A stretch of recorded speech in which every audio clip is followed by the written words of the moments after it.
Pregunta por ahí, a veces es muy frecuente por esa pregunta que nos llega. Dice, ¿son válidos para la iglesia los padrinos de agua?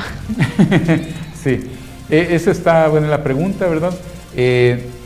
La gente dice, le echaron el agua. La pregunta que hacemos es, ¿qué hicieron ustedes cuando le echaron el agua? Y las personas dicen, yo dije, yo te bautizo en el nombre del Padre, del Hijo. Esa persona está bautizada y es válido el bautismo. Entonces se le llama que venga a la iglesia parroquial a completar el rito. Es decir, la unción con el crisma, ¿verdad? La entrega de la velita y se anota el día que llegó. Como que comenzó allá el rito y termina con esto aquí. Tenemos que decir ¿hay un motivo especial por el cual se deba hacer? Porque hay personas que lo hacen por costumbre. Tal vez sería bueno aclarar eso, personas que por costumbre sé que hay que echar el agua primero y después se le bautiza. Sí. Y hay que clarificar un poquito, aprovechando esa pregunta, padre. Sí, y hay que decir eso, ¿verdad? No es echarle el agua por echarle, no tiene ningún sentido. Pueden echarle agua bendita al niño lo que quieran, que curar de espantos y cosas, pero eso es un sacramental. Ahora, si es echarle el agua y decirlo en forma trinitaria, tienen que decirlo. Yo le eché, pero en caso de emergencia, en peligro de muerte.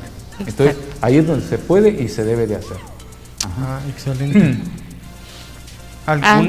¿Algún causal para, como mínimo, y alguno como un tope para ser excomulgado? Algo tan sencillo, pensáramos nosotros que puede ser tan sencillo que me pueda llevar a la excomulgación. Bueno, algo tan simple como esto, ¿verdad? Estar casado por la iglesia, abandonar a su esposa y meterse con otra. Está en adulterio, ya está excomulgado, tan simple como eso. Se autoexcomulgó. Se autoexcomulgó. Que la gente a veces dice, pobrecito, no, es él quien se ha ido de la iglesia, porque que ha faltado a su esposa, pues. Sí, exacto. Y digo para decir lo más inmediato que tenemos, ¿verdad? Otro tan grave como eso, que alguien agarre la sagrada forma del cuerpo de Cristo, ¿verdad? Y se lo lleve para que le hagan brujería, por ejemplo, ¿no? Entonces incurre en excomunión. La persona que viene y aborta, ¿verdad? Incurre en excomunión. Y todos los que ayudaron. Por ejemplo, la novia salió embarazada, ¿verdad? Y viene el novio y le dice, mira, aquí está el dinero, bótalo. Está en excomunión la persona que aborta, el otro que dio dinero y los que sirvieron. Y si fue a una clínica abortiva, donde los que trabajan ahí saben que están excomulgados también. Es para decir, ¿verdad? Cosas que están muy a la mano, pues, muy a la mano en esto, sí. Sí, y sí, tantas cosas, ¿verdad? Como le dice la pregunta, uno que considera tan pequeñas, ¿verdad? Que tienen esta... Porque a veces esperaría nada más mediante un proceso, va a quedar una sentencia, pero hay actitudes, ¿verdad? O acciones que uno automáticamente se... Aquí tenemos entonces, qué bueno el término, tenemos excomuniones late sentencia y excomuniones ferende sentencia. La sentencia quiere decir por el hecho mismo del acto que ha realizado. La persona que aborta y quienes le ayudan queda excomulgado, se sepa o no se sepa, sabe que vive en excomunión, se acabó. O sea, entonces, y si va a seguir comulgando y todo eso, está aumentando pecado sobre pecado. Lo otro es ferende sentencia, tiene que llegar a un tribunal y ser declarado. Por ejemplo, si desobedece, da un sacerdote a su obispo todo esto, al papa, y habla atrocidades, tiene que ser demostrado en juicio de que esto es así, y entonces se le declara la excomunión. Un sacerdote que viene ordenado obispo sin el mandato de la Santa Sede, incurre en excomunión él y el obispo que lo ordena. Entonces, y tiene que ser declarada la excomunión. Aquí es orden. El orden, o sea, aquí estamos hablando, el programa se trató del orden de la iglesia, ¿verdad? Interesante. Padre, también nuestra hermana Wendy Argueta nos dice, padre, le exhorto que pueda impartir un diplomado en Derecho Canónico. Creo que está dentro de sus... Tengo ilusión de eso, sí. La vez pasada estábamos hablando del tema. Sí. También acá tenemos saludos de nuestro hermano Vitalino Sevillano. Dice, bendiciones para todos. Gracias, hermanos, por su sintonía. Hay otra pregunta ahí, padre. ¿Un laico o ministro puede dar reflexión después del Evangelio o no está permitido? No está permitido. Hemos dicho que únicamente después de la oración de poscomunión podría dar una reflexión, pero no puede predicar, pues se confunde con la predicación. Tal vez podría estar confundido como cuando corresponde hacer una celebración de la palabra a un delegado que hace una... Excelente. De repente podría haber confusión ahí, padre. Sí, correcto. Ahora, un delegado de la palabra sí puede predicar y predica en su comunidad, ¿verdad? No es homilía, está explicando el Evangelio, todo lo que usted quiera, ¿verdad? Pero no es la homilía como nosotros lo entendemos. Ahora no bien, dentro de la Eucaristía. Sí, es dentro de la celebración de la palabra, no dentro de la Eucaristía. Dentro de la Eucaristía no está permitido, ¿verdad? Entonces, para decir incluso si un sacerdote, si está presente el obispo, el sacerdote no puede predicar, el diácono no debe predicar, porque tenemos al obispo presente. Si el obispo lo delega y le pide, entonces lo va a hacer. Pero lo ordinario es el pastor, ¿verdad? Sí. Me imagino que de repente han estado en alguna celebración de la palabra y ese en catedral que a veces se... Ah, sí. Entonces, sí, después del Evangelio, pero si es celebración de la palabra, sí puede hacerlo. En la Eucaristía no puede. Sí, sí. Tal vez conjugando un poquito alguna pregunta que nos mandaron. Hay un grupo, de repente lo quiero hacer como un ejemplo. Hay un grupo muy conocido entre la iglesia que están impartiendo una evangelización, algún tipo de charlas, pero dentro de eso su predicación se sale con el tema de la doctrina de la iglesia. ¿Puedo yo en su momento venir al tribunal y presentar alguna queja o directamente al párroco? ¿Qué puede pasar con estos grupos que dentro de la evangelización se están saliendo un poquito de lo que uno ya conoce sobre la iglesia? Sí, vamos a decir que cualquier grupo dentro de la iglesia, para ser aceptado en una parroquia, pasa por el visto bueno del párroco, que lo presenta al obispo, y el obispo da el visto bueno dentro de su diócesis. O al revés, ya el obispo le da la entrada a la diócesis y viene para esta parroquia. El párroco que viene les atiende. Pero si un grupo se sale de todo esto, el párroco se queja con el obispo. Está este grupo hacia así, y el obispo puede sancionarlos o desconocerlos, borrarlos del mapa. El obispo dice, ya no son parte de la Iglesia Católica, no pueden reunirse y todo eso, y tenemos parte ya en la diócesis de Zacapa con 3 grupos, no voy a decirlo ahorita por cuestión de respeto, ¿verdad? Pero ya que el obispo ha cancelado grupos como tal, porque iban al margen de todo, peleando ya con el párroco frontalmente y todo, dice, a partir de este momento desconozco esto, quedan simplemente fuera de la iglesia los que sigan por ahí. Y reflexionaron y volvieron a la iglesia, ¿verdad? Entonces, bueno, nadie tiene autorización para decir, yo voy a predicar en nombre de la iglesia. ¿Cuál iglesia? La neta jerárquica tiene que tener por lo menos el visto bueno o el acuerdo del párroco. Si se va al margen y no le importa lo que diga el párroco, ya es desobediencia a un legítimo pastor. Y detrás del legítimo pastor, que es el párroco, está el obispo. Y el obispo sabe que esto está pasando. Entonces, eso va camino a un cisma, que es ruptura con la jerarquía como tal. Y es lo que cuidan dentro de su historia. La iglesia son 2000 años de historia que ha vivido rupturas, esos cismas, ¿verdad? Ha vivido muchas cosas que cuando uno va a leer un poco de la historia más se encanta de la iglesia, cómo ha venido inclusive esos obstáculos, cómo los ha venido librando. Y hoy solo vemos algo tan bonito, tan resumido aparentemente, ¿verdad? Sí. Pero sí es impresionante. ¿Manolita? Sí, una pregunta por ahí. ¿Es correcto comulgar sin estar casados por la iglesia? No, bajo ninguna circunstancia, ¿verdad? Y esto hay que entender precisamente algo más fuerte todavía. Cuando a veces una pareja han vivido juntos por tantos años y resulta que dice, se siente mal o enferma, dice, quiero la unción de los enfermos, quiero la comunión. Y dice, ¿por qué la iglesia no puede ir? Que no sé cuánto. Ellos han rechazado a la iglesia toda la vida, a su estructura. Pero la iglesia es madre, sí, pero ellos no pertenecen a nuestra iglesia. La han rechazado por completo.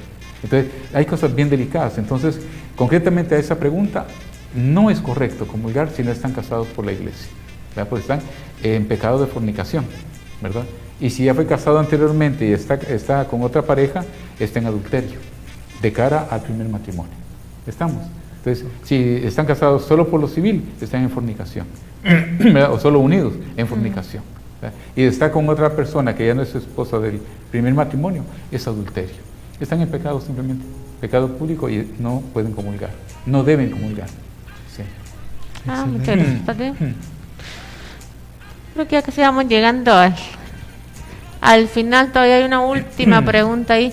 ¿Alguien tiene curiosidad de saber cuáles son las funciones de un consejo parroquial?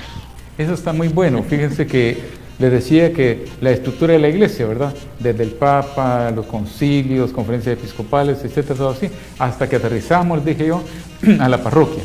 Bien, en la parroquia el párroco no lo sabe todo y no tiene por qué saberlo todo. Entonces, tiene que escuchar consejo, es el que me aconseje. Ese es el consejo parroquial. El consejo parroquial no decide nada, perdónenme, pero no decide nada, da sugerencias. El que decide es el párroco. O sea, pueden votar 20 a favor y el párroco dice, no lo hacemos. Pero usted no siguió, no, es que no es democrático. Es un consejo, ahí sí que de verdad, escuchar, y claro, desde luego, ayuda mucho, escuchar el diálogo, propuestas, y se trabaja muy bonito cuando se logra entender eso. Porque en un grupo humano, también cristiano, hay muchos puntos de vista, y lo que se quiere es lo mejor para nuestra iglesia, lo mejor para la evangelización. Aquí cuando nos reunimos con el consejo parroquial, es realmente hermoso platicar, proponer y todo, y llegar a consensos, ¿verdad? Y ya después hablamos el padre Maynor y yo, y el padre Carlos en este caso, somos los dos vicarios, platicamos qué es lo más conveniente, qué es lo mejor, y entonces ya también nosotros le sugerimos, porque tampoco nosotros tenemos capacidad de decisión sobre él es el que decide, porque es el párroco, ¿verdad? Sí, pues. Sí. Muy bien, gracias padre. La verdad que es un tema muy interesante, hemos tratado varios puntitos ahí, muy bueno.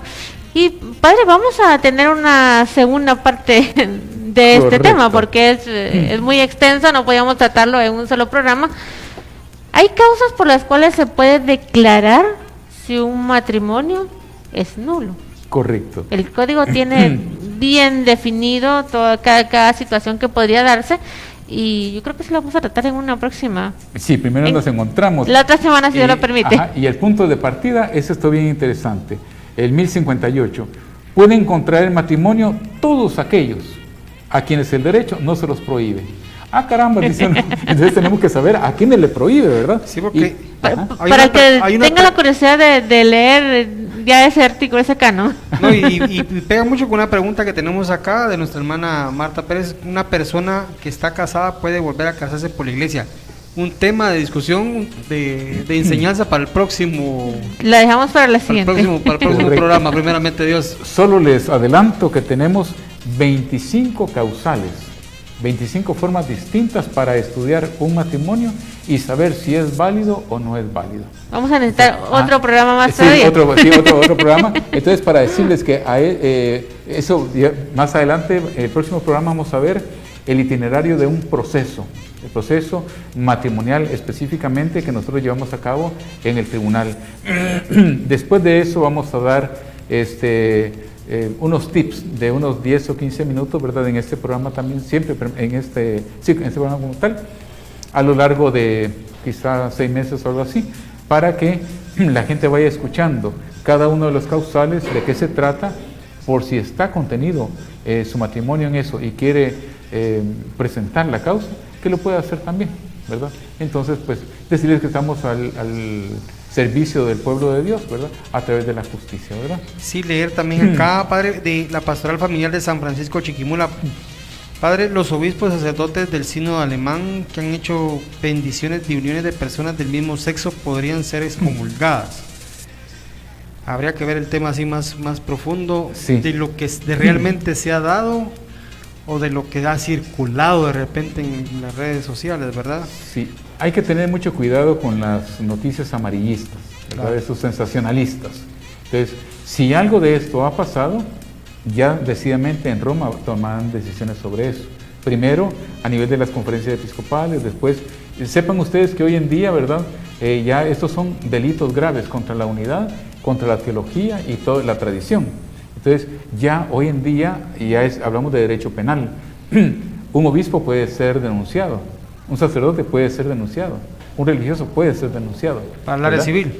No, a nivel de derecho canónico. O sea, ya existe esto y claro, junto a eso también a nivel de derecho civil. Pero para decirlo, estamos ya en ese ambiente en el cual decididamente contra quien no se puede proceder es contra el Santo Padre, ¿verdad? Porque es el supremo legislador. Contra él no se procede ni nadie levanta nada. Y si alguien acusa, levanta algo, no se escucha eso.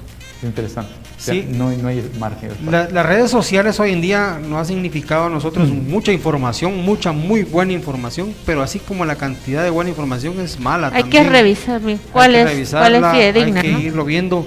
Andaba una persona que se hacía pasar por un sacerdote y él hacía todos algunos ritos de la iglesia, sus locuras, porque parte por ser eso, ¿verdad? Algunas locuras, y todo el mundo identificando como un sacerdote católico. Exacto. Y inclusive católicos diciendo cómo es posible que la iglesia permita que esta persona hable así. Y como es el padre, no tiene esa autorización, no por hacerlo, quiere decir que tiene la autorización. Tenemos en Guatemala, en la ciudad capital, sepan ustedes, hay 5 falsos sacerdotes, ¿verdad? Algunos ya excomulgados incluso y siguen ejerciendo. Tenemos uno de ellos, otro es un sacristán, otro fue seminarista y otros 2 llegaron a diácono a lo mucho. Y se revisten como sacerdotes y todo, y eso, cuando andan ofreciendo con tarjetitas y cosas, servicios en casa, ¿verdad? Eso no es posible, eso no está bien visto ni aprobado por la iglesia. Inmediatamente uno dice, ¿cómo es que me ofrecen? Dice, mire, si quiere le hago bautizo en su casa, me paga 500 quetzales. Oiga, esto me suena mal. Sí, como que para reparar la refri, claro. Para ir a ver el teléfono. Sí. A nuestro querido hermano Ramón Elío Argueta Salazar, que la diócesis haga una alianza estratégica con la Universidad Landívar para que el padre Marco Tulio pues dé un diplomado de Derecho Canónico. Dios quiera que así sea, si no de repente con una universidad pues a nivel diocesano, ¿verdad? Ya tiene alumnos. Pues de veras. Ya estamos ahí apuntados. La sugerencia, yo tengo mucha ilusión, de veras. A mí me apasiona el derecho canónico. Sí, se ve, padre, lo transmite. Quisiera encontrar el canal para hacerlo, si realmente, primero Dios. Si no este año, porque tenemos unas desavenencias, el próximo año le vamos a entrar, primero Dios que sí, va contando con todos ustedes. ¿Existen profesionales del derecho canónico que no sean dentro del área de sacerdotes? Buena pregunta. Se acepta el 20%, ¿verdad?, de laicos. De 100 estudiantes, 20 pueden ser laicos.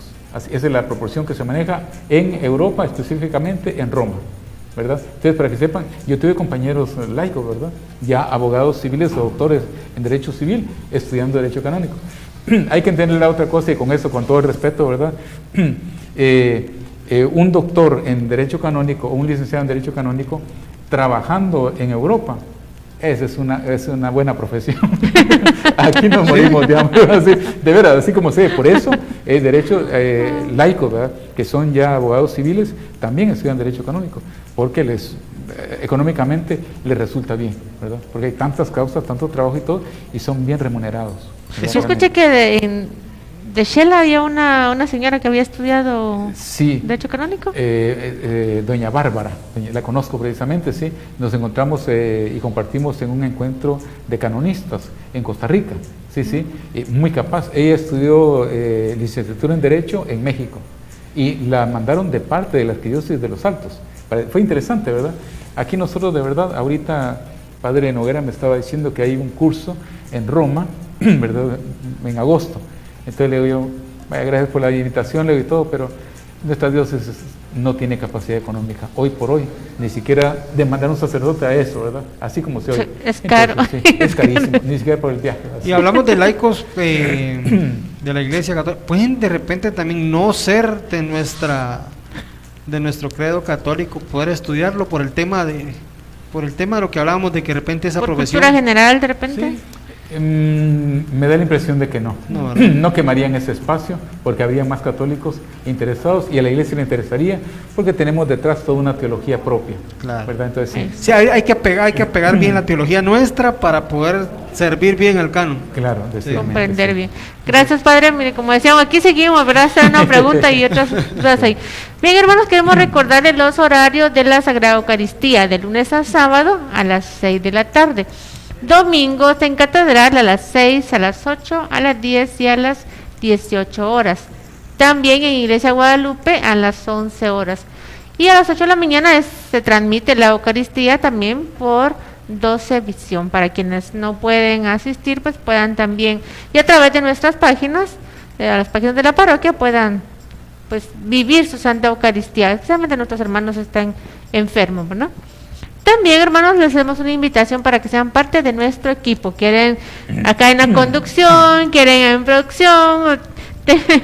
Tenemos aquí la oportunidad para que ustedes vengan y sean parte de este equipo. Les invitamos, joven, sea persona mayor, las puertas están abiertas para que usted pueda venir y pues formar parte de este gran equipo de Enfocados en la Fe. Padre, nuevamente muchas gracias, y bueno, hermanos, los esperamos, si Dios lo permite, el próximo viernes con Padre Marco Tulio para la continuidad de este tema tan interesante. Nos dejó así picados, Padre. Sí, nos vamos a quedar de repente sin leer unos comentarios, unos mensajes. Ya por el tiempo ya no. Sí, agradecer mucho al hermano Jorge también. Dios quiera que así se dé un segmento con el Padre Marco Tulio, sería fenomenal. A nuestra hermana Almita País, nuestra fiel seguidora. Saludos, hermana Almita, gracias por. A nuestra hermana Wendy Argueta también, bendiciones, un fuerte abrazo. Muy agradecido, Padre.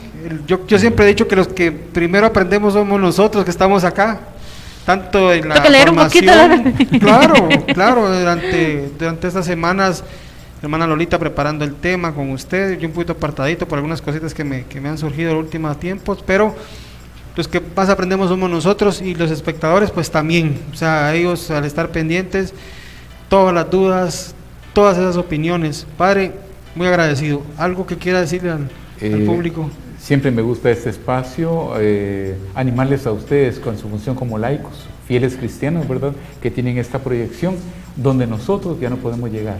O sea, yo predico en la iglesia, ustedes están aquí llegando a los hogares. Esto es bellísimo. No se imaginan todo la riqueza, ¿verdad?, y el trabajo que ustedes hacen. Y quiero aprovechar también estos medios, ¿verdad?, para invitar a la gente a venir a las Eucaristías. Ya salgamos de casa con mascarilla y con todo, arriesguémonos, porque no le encuentro sentido. Tengo miedo de llegar a la iglesia, pero me voy al fútbol, me voy al mercado, me voy acá. Perdónenme, no quiere ser una crítica así dura, pero decirles, vengan hermanos, nos hacen falta, sigamos adelante y tengamos fe. De verdad, muchísimas gracias a ustedes por este espacio, este tiempo. Yo lo disfruto. A veces el tiempo es que me mata, no tengo tanto, pero yo lo disfruto cuando estoy con ustedes. Felicidades, ánimo y adelante, ¿verdad? Muchas gracias.